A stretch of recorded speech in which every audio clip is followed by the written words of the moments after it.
The implementation phase. User training. This one's pretty self-explanatory. User training involves training current and potential system users. The user is introduced to the new system and software features.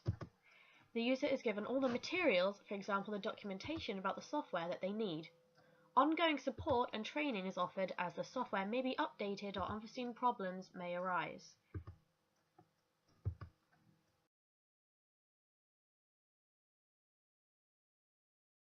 Changeover. Direct changeover. Direct changeover is one of the simplest, if not the simplest, method of changeover. This is where the old system is shut down completely and the new system is started. All data that is input into the old system is transferred to the new one. Users need to be trained on the new system in advance as they have to immediately start using the new system when it's started up. This takes minimal time and effort as the new system is immediately up and running. Direct changeover carries the most risk because if something goes wrong, reverting back to the old system is usually impossible. For instance, the UK stock market was computerized in the 1980s, and when a glitch occurred, half the value of companies had been wiped off the stock market and many people had been ruined.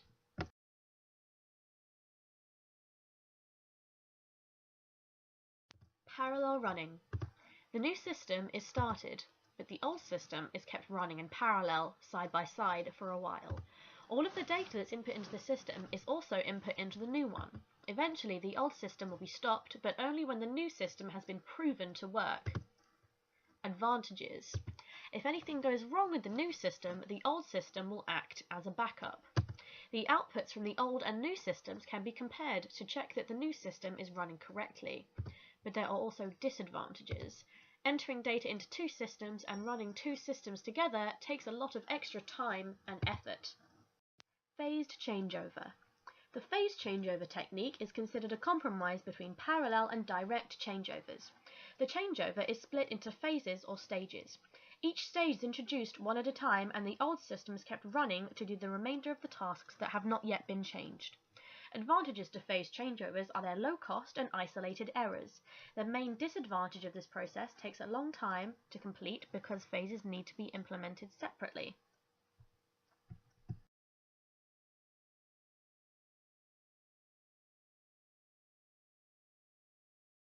Data conversion.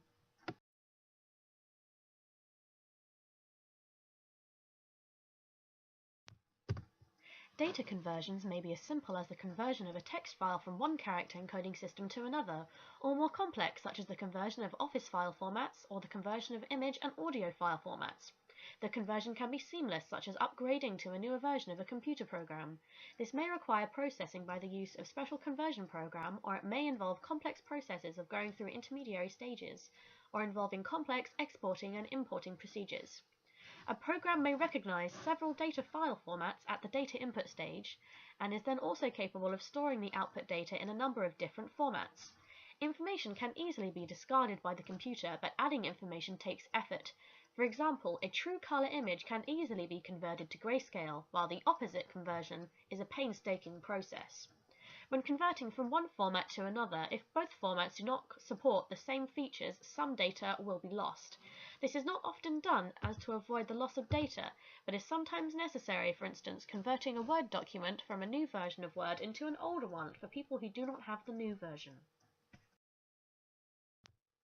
Load testing. Load testing helps you design and simulate usage traffic which can be used to test your application infrastructure, reliability, performance, and scalability. It helps you determine how your application behaves when multiple users hit it simultaneously. Load testing with different load strategies and conditions help determine software design issues like incorrect concurrency, pooling mechanism, poor optimization, memory buildup, etc. Load testing helps you identify server configuration issues with web server, application server, database server, load balancer, etc. It helps detect your current infrastructure to see if it is sufficient to meet your user demand.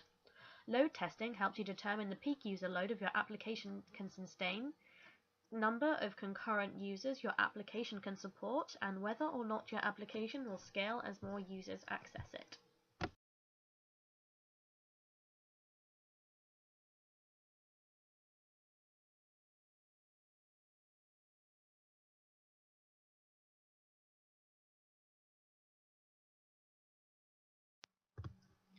Post-implementation review. Post-implementation review, or PIR, is an assessment and review of the completed working solution. It will be performed after a period of live running. There are three purposes for a post-implementation review. Number 1, to make sure the degree of success from the project, in particular the extent to which it met its objectives, delivered planned levels of benefit, and addressed the specific requirements as originally defined. Number 2, to examine the efficacy of all elements of the working business solution to see if further improvements can be made to optimize the benefit delivered. And number 3, to learn lessons from this project, lessons which can be used by the team members and by the organization to improve future project work and solutions. A post-implementation review should be scheduled sometime after the solution has been deployed. Typical periods range from 6 weeks to 6 months, depending on the type of solution and its environment. The PIR is intended to be an assessment and review of the final working solution. There should be at least one full processing and reporting cycle completed. The PIR should be timed to allow the final improvements to be made in order to generate optimum benefit for the solution. Thank you for listening.